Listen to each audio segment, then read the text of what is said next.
ഞാൻ ചോദിക്കട്ടെ മിസ്റ്റർ അൻവർ, നിങ്ങൾ പിണറായിയോട് ചോദിച്ചല്ലോ ആരോയാണ് പേടിപ്പിക്കുന്നതെന്ന് അറിയോ? അടിയന്തരാവസ്ഥ എന്നൊരു കാലമുണ്ടായിരുന്നു ഇവിടെ. കോൺഗ്രസ് ഇന്ത്യയിൽ അടിയന്തരാവസ്ഥ കൊണ്ടുവന്നപ്പോ കൂത്തുപറമ്പിന് ഒരു MLA ഉണ്ടായിരുന്നു.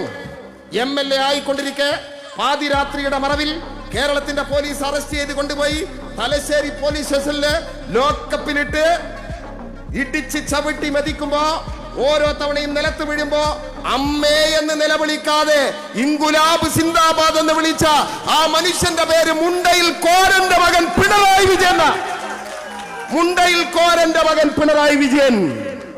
കഞ്ഞി കുടിക്കാൻ വകയില്ലാത്ത വീട്ടിൽ ജനിച്ച പിണറായി, മനസ്സിലായ കഞ്ഞിപ്പാർച്ച നടത്തുന്ന ബാപ്പാന്റെ മോനാണെന്ന് പറയുന്ന അൻവർ മനസ്സിലാക്കിക്കോ.